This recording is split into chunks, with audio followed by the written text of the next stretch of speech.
ਤਾਂ ਕੇਂਦਰ ਦੇ ਵੱਲੋਂ ਕਿਸਾਨਾਂ ਨੂੰ ਮੁੜ ਤੋਂ ਮੀਟਿੰਗ ਦਾ ਸੱਦਾ ਦਿੱਤਾ ਗਿਆ ਹੈ।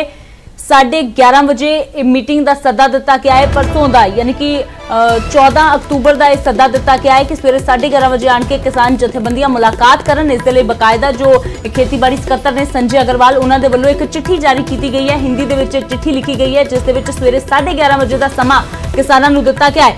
केंद्रीय खेतीबाड़ी विभाग ने किसानों को सदा भेजा है जिहड़ा कि पहला 8 अक्तूबर को भी भेजा गया सी पर किसानों ने इसका बाईकाट कर दिता। किसान पहला मुलाकात करने तो इनकार कर चुके हैं। तो चिट्ठी दे विच लिखा है कि केंद्र किसानों के नाल गलबात करने के लिए उत्सुक है।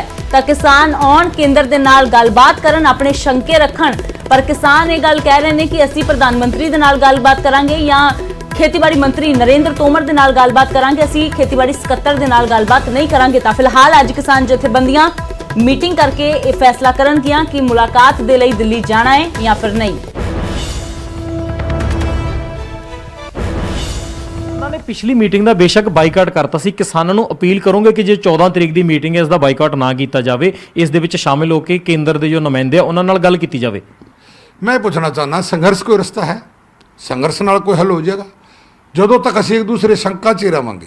ਹੁਣ ਸੈਂਟਰ ਵਾਲੇ ਕਹਿੰਦੇ ਅਸੀਂ ਤਾਂ ਅੱਛਾ ਬਣਾਇਆ, ਇਹ ਕਹਿੰਦੇ ਬੁਰਾ ਬਣਾਇਆ, ਤਾਂ ਅਸੀਂ ਸੈਂਟਰ ਵਾਲੇ ਅੱਛਾ ਅੱਛਾ ਕਹਿੰਦੇ ਰਹਿਣ, ਇਹ ਬੁਰਾ ਬੁਰਾ ਕਹਿੰਦੇ ਰਹਿਣ, ਕੋਈ ਹੱਲ ਹੈ? ਜਦੋਂ ਤੱਕ ਅਸੀਂ ਇੱਕ ਟੇਬਲ ਤੇ ਨਹੀਂ ਬੈਠਾਂਗੇ ਹੱਲ ਹੋਊਗਾ। ਮੈਂ ਕਿਸਾਨ ਜਥੇਬੰਦੀਆਂ ਨੂੰ ਪ੍ਰਾਰਥਨਾ ਕਰਦਾ, ਮੈਂ ਅਪੀਲ ਕਰਦਾ ਜ਼ਰੂਰ ਜਾਣ, ਗੱਜ ਵੱਜ ਕੇ ਜਾਣ, ਆਪ ਦੀ ਗੱਲ ਨੂੰ ਜੁਰਤ ਨਾਲ ਰੱਖਣ, ਕਿਸਾਨ ਦੇ ਹਿੱਤ ਦੇ ਵਿੱਚ ਰੱਖਣ ਤੇ ਨਾਲ ਦੇਸ਼ ਹਿੱਤ ਵੀ ਦੇਖਣ, ਕਿਸਾਨ ਹਿੱਤ ਵੀ ਦੇਖਣ, ਦੇਸ਼ ਹਿੱਤ ਵੀ ਦੇਖਣ, ਸੂਬਾ ਹਿੱਤ ਵੀ ਦੇਖਣ। ਸਾਡਾ ਡਿਊਟੀ ਹੈ, ਇਹ ਦੇਸ਼ ਵੀ ਸਾਡਾ ਹੈ। अगर देश किसी तरह देश के विच कोई चीज़ डैमेज होती असी लगातार 20 दिनों तो किसान जथेबंदियां जी 31 गल कर रहे हैं। फोन पर किसी ने 4 बारी गल होगी और किसी ने 5 बारी गल होगी, पर उन्होंने एक हैगा कि 31 इकट्ठे कि असी किसी पार्टी नाल बहना नहीं। तो कौन पार्टी किसी पार्टी नाल तो ना बहो, पर भारतीय जनता पार्टी असी जिहड़े वर्कर है गए असी गल उत्ते तक लैके जानी है, उत्तों गल इन्हां को थल्ले लैके आनी है। असी एक मीडिएटर के जड़े विचाले रोल जिहड़ा है वो भारतीय जनता पार्टी का वर्कर भारतीय जनता पार्टी का सच्चा सिपाही कर सकता है, ना कि कोई कांग्रेस का आम आदमी पार्टी का कर सकता है। हुण आम आदमी पार्टी और कांग्रेस कदों चाहती है कि ये चीज़ हो जाए? बिल्कुल नहीं चाहते। ये करना चाहते सी पर कर नहीं सके। यही बिल जिहड़ा है कांग्रेस भी लैके आना चाहती सी, ये लैके नहीं आ सकी क्यों? उन्होंने च इन्ना दम नहीं है। माड़ी जी अगर कोई पग पिट देंदा है तो पीछे हट जाते हैं। तो उधर बीजेपी लगातार ये गल कह रही है कि किसान साडे नाल आके गलबात करन, अपनी गल सरकार के सामने रखन, तां ही उसका कोई हल निकलेगा। तो उधर टकसाली आगू सुखदेव सिंह ढींडसा दे वल्लों भी कहा गया है कि किसानों को केंद्र दे नाल गलबात करनी चाहिए क्योंकि गलबात के जरिए ही हल निकलेगा। तो मैं समझदा सेंटर सरकार नूं बीजेपी नूं बहुत तो हमें तो लेना चाहिए क्योंकि पंजाब बहुत बुरी हालात में निकल रहा है। इस वक्त किसी भी गल्लां तो आके बिगाड़ी जा सकती है। मैं समझदा कि अज भी वक्त है, चलो हुणी मैंने दसिया गया कि उन्होंने फिर बुलाया है दिल्ली। मैं कहना भी किसान यूनियन ਨੂੰ बुला के जिन्नियां 31 ने ਉਹਨਾਂ ਦੇ रिप्रजेंटेटिव ਨੂੰ बुला के ਉਹਨਾਂ ਨਾਲ ਸਿੱਧੀ ਗੱਲ ਕਰਨ। तो उधर झोने की वाढ़ी के सीजन के नाल ही पराली की समस्या एक बार फिर तो सामने आन के खड़ी हो गई है। तो चिंता वधाउण वाले आंकड़े सामने आ रहे हैं। पिछले 2 सालों के मुकाबले इस बार शुरुआत के ही पराली साड़न के ज्यादा मामले सामने आ रहे हैं। जी हाँ, पिछले 2 सालों की तुलना 4 गुणा मामले वधे ने। इस साल 21 सितंबर को पराली साड़न का पहला मामला सामने आया। 9 अक्तूबर तक पराली साड़न के 1926 मामले सामने आए। तो सब तो वध पराली साड़न के मामले अमृतसर के सामने आ रहे हैं। इकल्ले अमृतसर च हुण तक 920 मामले पराली साड़न के सामने आ चुके हैं। तरनतारन दे विच 405, पटियाला च 153 मामले। हुण तक 460 किसानों ने 12.25 लाख का जुर्माना किसानों को लगाया जा चुका है। 460 किसानों को साल 2018 की गल करिए तो 9 अक्तूबर तक 400 मामले सामने आए सी।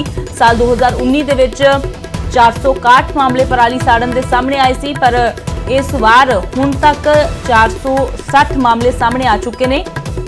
तो 12.25 लाख रुपए का जुर्माना भी जो 460 किसानों को लगाया जा चुका है। तो सीधा रुख करते हैं पंकज कपाही मेरे सहयोगी लाइव जुड़े ने। तो पंकज, बेशक अपील भी हर साल की जाती है, चेतावनी भी दी जाती है, पर समस्या ज्यों दी त्यों ही खड़ी रही है क्योंकि किसान सीधे तौर पर कहते हैं कि पराली साड़ना साडी कोई शौक नहीं है, साडी मजबूरी है। तो फिलहाल चिंता वधाउण वाले आंकड़े ने की कुछ जानकारी होर?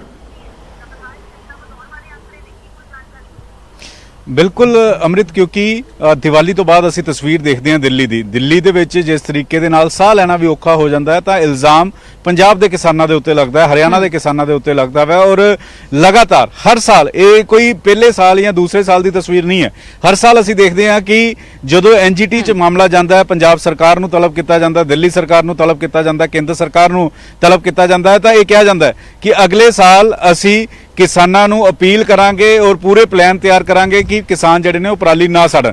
ਔਰ ਦੂਜੇ ਪਾਸੇ ਗਰਾਊਂਡ ਜ਼ੀਰੋ ਤੇ ਜਦੋਂ ਅਸੀਂ ਤਸਵੀਰ ਦੇਖਦੇ ਹਾਂ ਤਾਂ ਖਾਸ ਤੌਰ ਤੇ ਮਾਝੇ ਦੀ ਗੱਲ ਕੀਤੀ ਜਾਵੇ, ਅੰਮ੍ਰਿਤਸਰ ਵਾਲੇ ਪਾਸੇ ਸਭ ਤੋਂ ਜ਼ਿਆਦਾ ਕਿਸਾਨ ਜਿਹੜੇ ਨੇ ਉਹ ਪਰਾਲੀ ਸਾੜਦੇ ਹੋਏ ਨਜ਼ਰ ਆਉਂਦੇ ਨੇ। ਔਰ ਕਿਸਾਨ ਇਹ ਕਹਿ ਰਹੇ ਨੇ ਕਿ ਸਰਕਾਰ ਇੱਕ ਤਾਂ ਸਬਸਿਡੀ ਨਹੀਂ ਦਿੰਦੀ, ਸਰਕਾਰ ਇੱਕ ਤਾਂ ਸਹੀ ਤਰੀਕੇ ਦੇ ਨਾਲ ਬੋਨਸ ਜਿਹੜਾ ਉਹ ਨਹੀਂ ਦਿੱਤਾ ਜਾਂਦਾ, ਤਾਂ ਮਜਬੂਰੀ 'ਚ ਸਾਨੂੰ ਪਰਾਲੀ ਸਾੜਨੀ ਪੈਂਦੀ ਹੈ। ਪਰਾਲੀ ਸਾੜਨ ਨਾਲ ਜਿੱਥੇ ਸਾਹ ਲੈਣ ਦੀ ਦਿੱਕਤ ਆਉਂਦੀ ਹੈ, ਉੱਥੇ ਹੀ ਕਿਸਾਨਾਂ ਦੀ ਜ਼ਮੀਨ ਨੂੰ ਵੀ ਅਸਰ ਪੈਂਦਾ ਵਾ, ਜ਼ਮੀਨ ਵੀ ਜਿਹੜੀ ਹੈ ਉਹ ਥੋੜੀ ਜਿਹੀ ਖਰਾਬ ਹੁੰਦੀ ਹੈ। ਇੱਕ ਪਾਸੇ ਕੈਪਟਨ ਅਮਰਿੰਦਰ ਸਿੰਘ ਲਗਾਤਾਰ ਹਰ ਸਾਲ ਪ੍ਰਧਾਨ ਮੰਤਰੀ ਨੂੰ ਅਪੀਲ ਕਰਦੇ ਨੇ ਕਿ 100 ਰੁਪਇਆ ਬੋਨਸ ਪ੍ਰਤੀ ਕੁਇੰਟਲ ਜਿਹੜੀ ਹੈ ਉਹ ਪਰਾਲੀ ਵਾਸਤੇ ਦਿੱਤਾ ਜਾਵੇ, ਲੇਕਿਨ ਹਰ ਸਾਲ ਇਹ ਤਸਵੀਰ ਨਜ਼ਰ ਆਉਂਦੀ ਹੈ। ਔਰ ਅਕਤੂਬਰ ਦੇ ਲੈ ਕੇ ਦਸੰਬਰ ਤੱਕ 2.5 ਤੋਂ 3 ਮਹੀਨੇ ਪੰਜਾਬ ਤੋਂ ਲੈ ਕੇ ਦਿੱਲੀ ਤੱਕ ਦੀ ਆਬੋ ਹਵਾ ਜਿਹੜੀ ਹੈ ਉਹ ਖਰਾਬ ਹੁੰਦੀ ਹੋਈ ਨਜ਼ਰ ਆਉਂਦੀ ਹੈ। ਔਰ ਅੰਮ੍ਰਿਤ, ਅੱਜ ਦੀ ਵੀ ਦਿੱਲੀ ਦੀ ਗੱਲ ਕੀਤੀ ਜਾਵੇ ਤਾਂ ਦਿੱਲੀ ਦੀ ਆਬੋ ਹਵਾ ਬਾਕੀ ਦਿਨਾਂ ਦੇ ਮੁਕਾਬਲੇ ਕਾਫੀ ਖਰਾਬ ਨਜ਼ਰ ਆ ਰਹੀ ਹੈ। तो बिल्कुल पंकज, दिल्ली की खराब हवा दे लई सीधे तौर ते जो है पंजाब नूं जिम्मेवार ठहराया जाता है। दीपक सिंगला मेरे सहयोगी जुड़े ने मोगा तो। दीपक, वाढी शुरू हुंदियां ही समस्या फिर तो आण के खड़ी हो गई है। हालांकि सुप्रीम कोर्ट ने इस बार शुरुआत दे विच ही जरूर नोटिस लिया है ते कहा है कि हल दसे जाण की कुछ ने, पर बावजूद इस दे समस्या ज्यों दी त्यों है। मोगा दे विच फिलहाल किस तरह की स्थिति है? अमृत, अगर मोगा की गल की जाए तो मोगा के जी झोने की कटाई है वो पूरी तरह नहीं होगी। तुम देख सकते हो मेरे पिछे खेत ने, खेत के झोना उवें ही खड़ा। अगर मंडियां की गल की जाए तो मंडियां भी झोना जो पूरी तरह नहीं पहुंचा, इस करके हजे कुछ नहीं किया जा सकता कि मोगे के पराली नूं अग लाउण की स्थिति किस तरह की है। लेकिन प्रशासन है जो लगातार प्रयास कर रहा है कि किसानों को जागरूक किया जाए ताकि किसान है जोड़े खेतों च पराली नूं अग ना लाउण, क्योंकि अगर अग लाई जाती है प्रदूषण भी होंदा और उत्थे ही ਜਿਹੜੇ ਖੇਤਾਂ ਦੇ ਵਿੱਚ ਮਿੱਤਰ ਕੀੜੇ ਹੁੰਦੇ ਆ ਉਹ ਵੀ ਇਸ ਅੱਗ ਦੇ ਨਾਲ ਮਰ ਜਾਂਦੇ ਆ। ਔਰ ਪ੍ਰਸ਼ਾਸਨ ਔਰ ਸਰਕਾਰਾਂ ਲਗਾਤਾਰ ਕਿਸਾਨਾਂ ਨੂੰ ਜਾਗਰੂਕ ਕਰਨ ਤੇ ਲੱਗੀਆਂ ਹੋਈਆਂ ਕਿ ਖੇਤਾਂ ਦੇ ਵਿੱਚ ਪਰਾਲੀ ਨੂੰ ਅੱਗ ਨਾ ਲਾਈ ਜਾਵੇ। ਔਰ ਇਸ ਸਮਾਂ ਇਹ ਜਿਹੜਾ ਹੁਣ ਸਮਾਂ ਹੋਰ ਵੀ ਘਾਤਕ ਹੈ, ਕਿਉਂਕਿ ਇਹਨਾਂ ਦਿਨਾਂ ਦੇ ਵਿੱਚ ਜਦੋਂ ਪਰਾਲੀ ਨੂੰ ਅੱਗ ਲਾਈ ਜਾਂਦੀ ਹੈ ਆਮ ਤੌਰ ਤੇ ਲੋਕਾਂ ਨੂੰ ਸਾਹ ਲੈਣ 'ਚ ਦਿੱਕਤ ਆਉਂਦੀ ਹੈ। ਲੇਕਿਨ ਹੁਣ ਕਰੋਨਾ ਦਾ ਜਿਹੜਾ ਕ੍ਰਾਈਸਿਸ ਚੱਲ ਰਿਹਾ, ਕਰੋਨਾ ਦਾ ਸੀਜ਼ਨ ਚੱਲ ਰਿਹਾ, ਕਰੋਨਾ ਕਰਕੇ ਵੀ ਜ਼ਿਆਦਾ ਧਿਆਨ ਰੱਖਣਾ ਪਏਗਾ, ਜਿਹਦੇ ਕਰਕੇ ਪ੍ਰਸ਼ਾਸਨ ਲਗਾਤਾਰ ਹੈ ਜਿਹੜਾ ਉਹ ਪ੍ਰयास ਕਰ ਰਿਹਾ। ਅੱਜ ਮੋਗਾ ਦੇ ਵਿੱਚ ਸਵੇਰ ਪੁਲਿਸ ਔਰ ਪ੍ਰਸ਼ਾਸਨ ਵੱਲੋਂ ਵੀ ਪਿੰਡਾਂ ਦੇ ਵਿੱਚ ਅਲੱਗ-ਅਲੱਗ ਪਿੰਡਾਂ ਦੇ ਵਿੱਚ ਸਾਈਕਲ ਰੈਲੀ ਕੱਢੀ ਗਈ। ਤਕਰੀਬਨ 100 ਦੇ ਕਰੀਬ ਜਿਹੜੇ ਸਾਈਕਲ ਸੀਗੇ ਐਸਐਸਪੀ ਔਰ ਮੋਗਾ ਡੀਸੀਓ ਦੀ ਅਗਵਾਈ ਕਰ ਰਹੇ ਸੀ ਔਰ ਸਾਈਕਲਾਂ ਤੇ ਸਲੋਗਨ ਲਗਾਏ ਗਏ ਸੀਗੇ ਕਿ ਪਰਾਲੀ ਨੂੰ ਨਾ ਸਾੜੋ, ਵਾਤਾਵਰਨ ਸਾਫ਼ ਰੱਖੋ। ਉਸ ਨੂੰ ਲੈ ਕੇ ਅੱਜ ਪ੍ਰਸ਼ਾਸਨ ਵੱਲੋਂ ਤਕਰੀਬਨ 20 ਕਿਲੋਮੀਟਰ ਦੀ ਜਿਹੜੀ ਅਲੱਗ-ਅਲੱਗ ਪਿੰਡਾਂ ਦੇ ਵਿੱਚ ਜਿਹੜੀ ਹੈ ਉਹ ਸਾਈਕਲ ਰੈਲੀ ਕੱਢੀ ਗਈ। ਦੀਪਕ, ਤਾਂ ਹਰ ਵਾਰ ਰੈਲੀਆਂ ਵੀ ਕੀਤੀਆਂ ਜਾਂਦੀਆਂ ਨੇ, ਜਾਗਰੂਕ ਵੀ ਕੀਤਾ ਜਾਂਦਾ, ਸਮਝਾਇਆ ਵੀ ਜਾਂਦਾ, ਪਰ ਕਿਸਾਨਾਂ ਦਾ ਹਰ ਵਾਰ ਇਹੀ ਕਹਿਣਾ ਹੁੰਦਾ ਕਿ ਸਾਨੂੰ सरकार ढुकवें प्रबंध देवे, सानू मुआवजा देवे ते असीं पराली नहीं साड़ांगे। शुक्रिया दीपक, फिलहाल इस सारी जानकारी दे लई। पंकज, तुहाडा भी शुक्रिया इस तमाम जानकारी दे लई। तां वाढी शुरू हुंदियां ही झोने दी नाल ही पराली दी समस्या वध गई है। पिछले 2 सालां दे मुकाबले 4 गुणा ज्यादा मामले इस बार सामने आए ने। फिलहाल एक छोटे जे ब्रेक दा